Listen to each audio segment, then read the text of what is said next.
Hi, this is Dr. Paul, and we're talking with Dr. Jafarieh. She's a chiropractor right here in Fort Lauderdale, Florida, and she actually goes by the name Dr. J. So, Dr. J, what are some of the solutions, or how can you help people with low back pain? Well, first of all, low back pain can be caused by disc disease, irritation to the joints in the lower back, or irritation to the nerves exiting the spine in the lower back. So one of the solutions we offer is spinal manipulation, joint mobilization in the area to alleviate the pressure in the joints at the level of the disc, as well as around the nervous system. And we also use different therapies depending on what stage of healing they are in.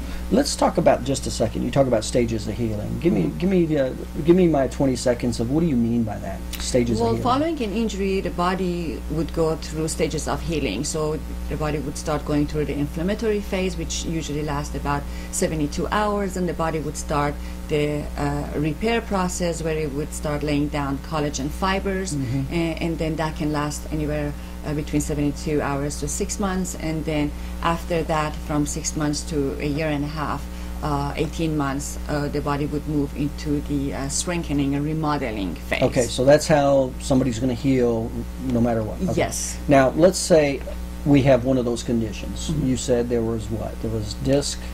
Irritation caused by the disc disease, by the joints, or to the nervous system, yes. How can you help, let's say with a disc? Well, how can you help that? Okay, if someone is having low back pain because there is irritation caused by the disc, then spinal manipulation, joint mobilization allows that disc to have a little bit of more room to not so much irritate the soft tissue and the nerves around in the surrounding area around it. And when the disc is not compressed so much and does not cause so much irritation to the soft tissue and nerves, then the nerve does not carry the pain in the impulses that it carries down the extremity, for example, and that would decrease the pain caused by the discs that's causing irritation to the surrounding tissue. And so you would use spinal manipulation to help with disc. Is that is that painful? It is not painful. It may startle the patient because of quick movement that we use during the spinal manipulation, joint mobilization. But if that's the case, there are gentle, low force techniques that are available that would achieve the same goal. Okay, okay. Now let's say I had a joint irritation. How would you help something like that? The same thing. Sometimes if the biomechanics of the spine has changed due to trauma. Biomechanics, what do you mean? Let's say that let's talk about how the spine is made in the lower back. It's actually made out of 5 movable bones that articulate with each other through joints. Now there is a specific structure to the spine in the lower back which has a curve that goes from the back to the front. So this is the appropriate structure that gives the appropriate function to the spine in that level. So structure and function are closely related. Makes sense. Now if the structure has changed and the joints now at this point are not able to articulate with each other correctly, then the function starts changing and the patient can start experiencing pain through the irritation caused at the level of the joint. Okay, I got you. That makes sense. Okay, so we can treat that by first introducing movement individually at the level of the joint, spinal mobilization and manipulation, by freeing up the joints so that they can start articulating freely and decrease the pressure and the irritation that they cause otherwise. And also we do spinal rehabilitation in the office, where we can try to restore the normal structure, hoping that the normal function would pursue. I got you. Okay, that makes a lot of sense. Now let's move over to the nerve. If there was nerve irritation, what would you do for that? A lot of time nerve irritation can happen because there is misalignment in the way these remember, these are movable bones, and they're supposed to be freely moving as we go through our dailies of activities of through our activities of daily living. So if at some point there is reduced movement in these segments, and for whatever reason, whether it was posture related or injury related, then that decreased movement can cause irritation to the surrounding tissue. And remember that the nerve exits the spinal cord through the openings that are between two segments, two movable bones. So you have one bone, another bone, and the nerve exits in between. Now, if these bones are not freely moving, they can cause irritation in the opening where the nerve exits. I see. And that irritation would cause pain. So Okay. by creating, making sure that these segments are freely moving, okay, by spinal manipulation Right. and mobilization, we can reduce that irritation to the nervous system at that level. It sounds like sounds like you're really talking about physical medicine. You Absolutely. physically have to have those segments moved. That's not something that sounds like medication can do.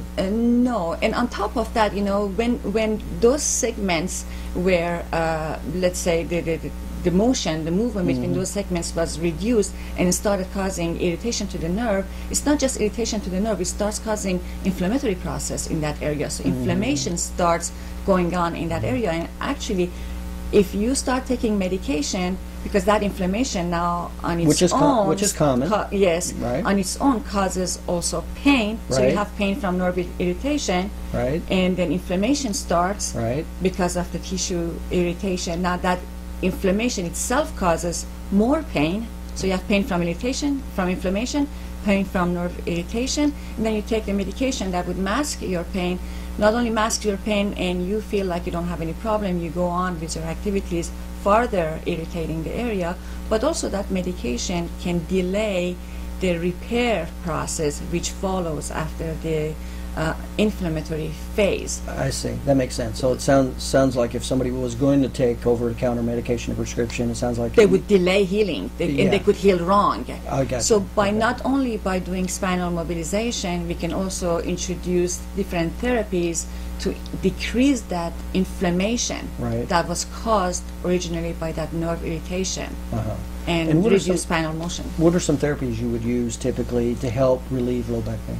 Okay, depending again in what phase of healing they are, if it's at the beginning of the process and they are in the inflammatory phase, we would use more passive therapies such as ice therapy and electrical stimulation, where the goal is to decrease pain and decrease inflammation. So that's in what the you're trying area. to do right off the bat? Right off the bat, Okay, yes. I Decrease see. inflammation, decrease pain. Okay. Then what happens? Then after you do that, then what therapies would you use? Then 72 hours later, the body starts depositing collagen fibers, which is how it starts to repair.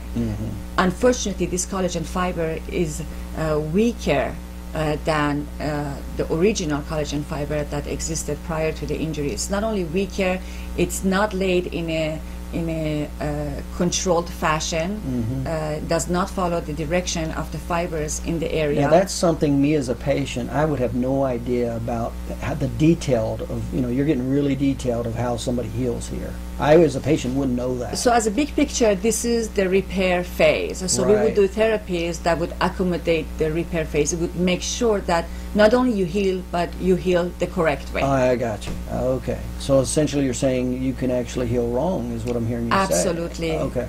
So the therapies you would use to help your body heal right, besides spinal manipulation and mobilization, would be what else? And then in the second phase, we would be using trigger point therapy. We use neuromuscular reeducation, which is neuromuscular stretches that would allow, we would activate certain nerves in certain groups of muscles to create decreased spasm and tension in other groups of muscles in order to increase joint mobility, increase range And of that's motion. without using medication. Absolutely, That's a yes. therapy you use. And Yes, would you call physical that? medicine. You called it. Neuromuscular reeducation, which is Okay. neuromuscular stretching. So you're using the nervous system to Correct. help itself heal. Increase range of motion and healing. I yes. got you. Okay, that makes sense. And you said trigger point therapy. What would you do that for? Yes, these are trigger points are areas of spasm in the muscle. So not only there is spasm, there is also accumulation of waste material in the cells, in the muscle in that area, and all this together not only it creates pain, it also creates more stiffness and spasm in the muscle, which reduces joint mobility and range of motion. And that's one of the goals of therapy, to increase range of motion by decreasing the stiffness and muscle spasm and mobility, by increasing the mobility in the joints. That makes a lot of sense. Okay, very good. And would that cover the gamut, or is there anything else that you would do for any therapies with back pain? Well, no, then it depends. If they are going into the last phase of healing, which is the remodeling phase, then we would want to introduce strengthening exercises. What's the reason for that? Because at that point, remember I said the collagen fiber laid during the Right. repair phase is Right. not good quality. Okay. So we got to make sure first the body heals correctly, but we got to make sure that now it's strong.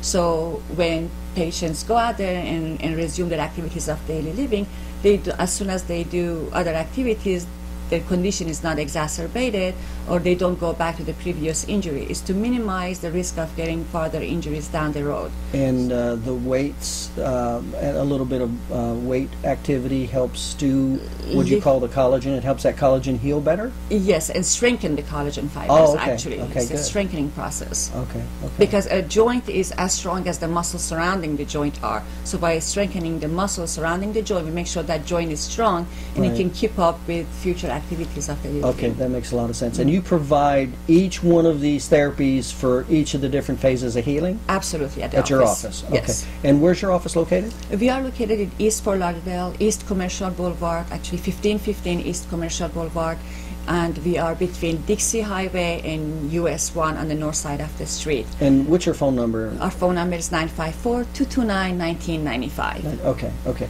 All right, very good. Well, that was very informative with Dr. Jafarieh, otherwise known as Dr. J, and she's right here in Fort Lauderdale, Florida. And if you're having lower back pain, certainly give her a call. It sounds like she definitely knows what she's talking about.